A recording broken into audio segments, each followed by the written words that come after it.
we see addiction as innocently looking outside yourself to feel good. And we can do this with lots of different things. As Barnett mentioned, we can do this with sex, with drugs, with alcohol, with shopping, with money, and thinking that once we have this thing that we're going to feel some sense of relief, or this is the thing that's creating our happiness.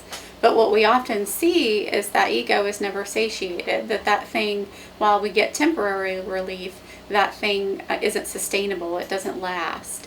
And so then it just looks like we need more of that thing, and it looks like that's the thing. And so when we feel discomfort, when we feel upset or stressed, we look to this thing, and then we look to this thing and have a little bit more. So maybe we had a hard day at work, and so we come home, we have a glass of wine and relax, and that looks like that makes us feel better.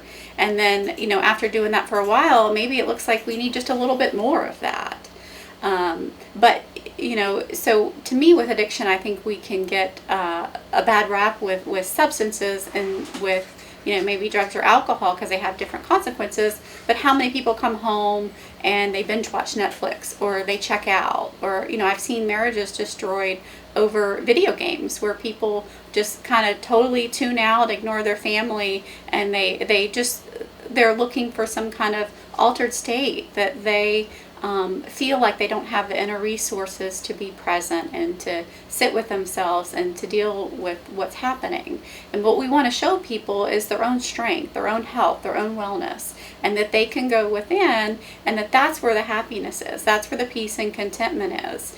And that little bit of anxiety or depression or stress that looks like that they can't handle, they actually have the inner resources, and if they can be present for that for a moment, it's only temporary and it'll pass. And that's just merely our thinking in the moment and what's happening presently, but that will heal itself or move on its own. There's nothing that we have to do, and we don't need this thing outside of us. We don't need to alter our own state. We don't need to change what's happening.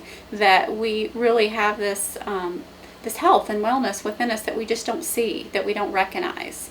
And what I see when people come into treatment is they're so afraid to look within. They're so afraid of what they'll see. They're so afraid that of who they really are, of seeing who they really are. But if they could see what we see in their eyes, if they could see the health and light that we can see within them, and they begin to see that. As they see that for themselves, by nature they're happier, and the addiction no longer makes sense to them.